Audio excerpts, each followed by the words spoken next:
How did you learn to read? I just I want to know something. How did you learn? How did you learn to read? Hear me out. Because like this like let's say for you was a child, right? You wasn't just an adult when you. Hopefully, you wasn't an adult when you learned to read. But when you was a child, how did you learn to read? For a simple example, we just opened this book right here. Before I tell you that story, I have to tell you this story, right? That's simple, right? Right? I apologize for rotating y'all that way, but then we'll even go to this one, right? Today, said Melvin, I will demonstrate how to turn an ordinary hamster into your very own bionic cyber. Whoa. That was a last word, poor choice of a last word that they would have. That doesn't matter.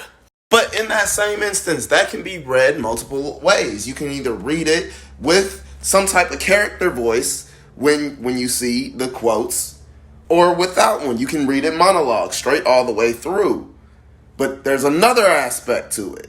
I don't know about you, but stories and information, I hear them differently. This comes through as narration when I read.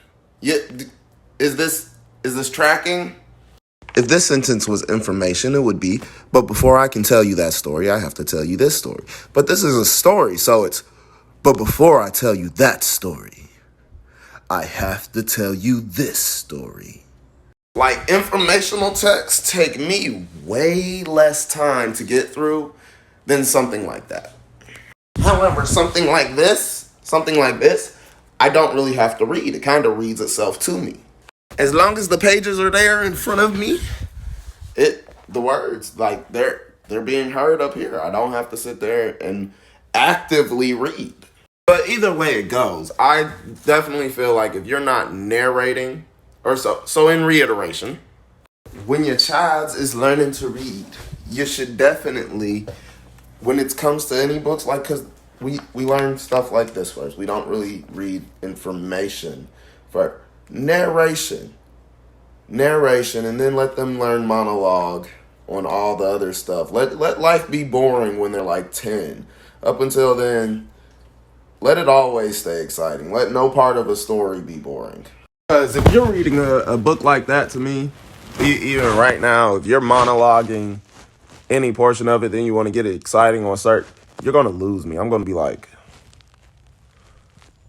what are you doing? You can go from exciting to boring and exciting to boring. Only so many times before the part where you hit boring again that I'd rather be on. Don't have it somewhere. So just let stories be read with narration. When I don't even know how to. I think I just started. I don't know what happened. I don't even know how to end it. I don't even know what I was talking about at this point anymore.